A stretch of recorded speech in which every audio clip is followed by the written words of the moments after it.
Okay, it's 5:31. It's 5:31. And what time is it? I don't even know what time it is. It's 8:01 p.m. May 31st. And my tub thought situation. And I just had two things. I'm just going over my head. I preach in my head. It's like I get these thoughts. Anyway, I was thinking about Paul and this statement that we always talk about. He wanted to know nothing among them except Jesus Christ and Him crucified. There's a reason for that. There's a reason. It's not a spiritual reason either. He focused his message, his ministry on that because it was true. Jesus Christ rose from the dead. For real. It was true. It is the most cataclysmic, interdimensional, inter-realm event in the history of humanity. And it happened. That's why. There is no other materialistic or spiritual testimony, anecdotal evidence of an event that even comes close to the resurrection. Nothing. In the annals of human history that can touch the impact that that event has had on the trajectory of human history. And when you think about how that was echoed to happen through prophecy hundreds and hundreds of years earlier, you can see the reverberation of that echo into the past as the Lord was the Word. And this was all being set up, but it was true. Absolutely true. Period. And there were witnesses. And there were transformations of character, of people, of communities as a result of this truth and this message and the understanding they were gaining. They didn't have what they haven't written yet. All they had was what was written. And yet they were able to put together the pieces and develop a kindred fellowship and a bonded unity that was precious at that time. But even then, even in those years, even at that time, you can see the infiltration and the injection of evil influence almost from the beginning. Because that's the realm that we live in. We live in this place, but still there was this explosion of love that took place, and it stuck. And I can't get this message out of my head, and I think it's a revolutionary message. We need to stop worrying about trying to convert people and preach the gospel. We need to forget about preaching the gospel. I know, isn't that crazy? We need to, because that's not biblical. That's not the message that Jesus gave. It wasn't to preach the gospel and make believers. It was to live the gospel and make disciples. That's the message. Live the gospel. Make disciples. Period. I said before, talking about the subjective threshold of validation in consideration of new ideas and what we use to evaluate the inputs we have to determine our own conviction. It's subjective. And there's a threshold that we get enough evidence and we say, okay, that's valid. But that is subjective to every individual. And it is through that lens that we look at things today. And they looked at it differently then because they could talk to people. who were witnesses.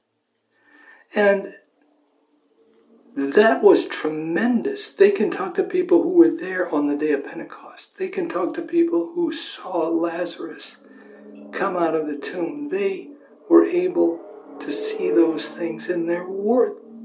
You either believed it or you didn't. And if you did, then that required action, because you had to do something with that information. You couldn't just say, oh yeah, I believe that, that's good, that's awesome, wonderful. No, that was transcendental. That was metamorphical. That caused a transformation, because that meant that now the veil has been broken and we now have access to the throne of heaven ourselves individually through the blood of Christ, through the person of Jesus Christ who made that possible. And also now we have fellowship with each other as we walk under the individual and collective guidance of the Holy Spirit, who's leading and guiding. Listen, he's not pulling our strings. God isn't Ratatouille. He's not pulling our hair and telling us to go here, go there. Sometimes he says, okay, yeah, you need to go here, go there, but that's not the major way this works. I think it's awesome. I think it's like a coach on the sideline. You have a coach on the sideline, he's invested in the game, but the players play the game. The players play the game, folks. Sometimes the coach calls the play. Sometimes he's running along the sideline yelling and saying, hey, block that kick, whatever. But we always have the choice of whether we're going to run it or not. And it's when we work together as a team with God, under His direction, under His leadership, under the banner of His love, we are unstoppable as a body. And not unstoppable as a political movement, not unstoppable in terms of the things that capture everybody's attention right now.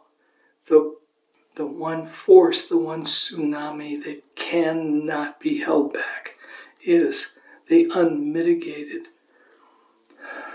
unfettered, and unencumbered love of Jesus Christ through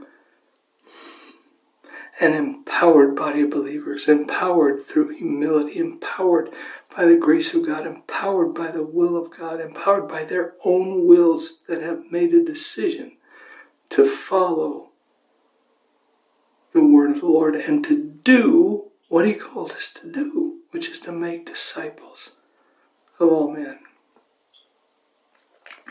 I was thinking about this also, and it occurred to me this. Here's my alarm. Look at that. It's my time to get out the tub. Anyway, this subjective threshold of validation, we could call it an STV, subjective threshold of validation. Not to be confused with an STD, see, STV, not STD. And also, contrary to popular understanding, STD stands for subjective threshold of disinformation. Well, think about that. How high is our threshold for disinformation? It's off the charts. We can hear news reports of aliens landing in Missouri, and I don't know. And somebody's discovered another secret that Tesla had figured out. And by the way, the giants are living underground somewhere. The Nephilim are still alive, living underground somewhere. And, we need to be careful. It's absolute. And then the whole narcissistic gaslighting that's taking place at our national level with what's going on in the election. Championship wrestling. WWE is better scripted. It's actually more interesting. What's taking place now is so obviously drama. It's almost it is on the surreal, but it also points to very clearly this intelligent evil that has gripped our minds and raised this threshold of STDs in our culture. We're infected by a disease of disinformation. It's an airborne virus. It's slow killing, but it is lethal. And sometimes not so slow, because some very ignorant, but otherwise harmless people make stupid decisions based on this, and it's devastating, especially when those decisions involve children.